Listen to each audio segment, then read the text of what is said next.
ರಾಜ್ಯ ಪ್ರವಾಸಗಳು ಜಾಸ್ತಿ ಆಗಿದೆ, ಹಿಂದೂ ಪರ ಸಂಘಟನೆಗಳ ಕಾರ್ಯಕ್ರಮಗಳ ಭಾಗವೂ ಜಾಸ್ತಿ ಆಗಿದೆ. ಇದು ಯಾವ ಸಂದೇಶ, ಯಾರಿಗೆ ಸಂದೇಶ? ನೋಡಿ,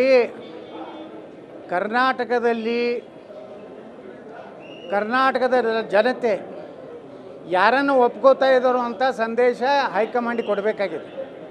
ಹೈಕಮಾಂಡದವ್ರ ತಲೆಯಲ್ಲಿ ಏನಿದೆ, ಇನ್ನೂ ಪೂಜ್ಯ ತಂದೆಯ ಮಗಂದು ಭಾಳ ಜನಪ್ರಿಯ ಇದ್ದಾರೆ.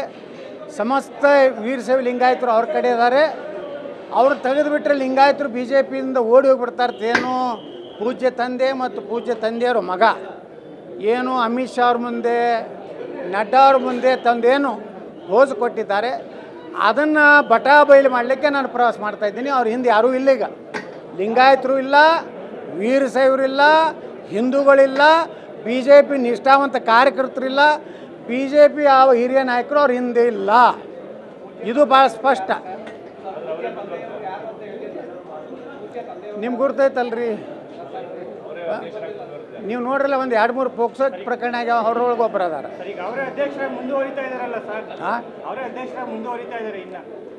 ನೋಡು, ಈಗ ಭತ್ತ ಕಾಲದು ಈಗೇನು ನಮ್ಮ ಇವ್ರು ಕೇಳಿದಾರಲ್ಲ, ಈಗ ಗುರ್ತಾಗ್ಲಕತ್ತೈತೆ ಹೈಕಮಾಂಡಿಗೆ.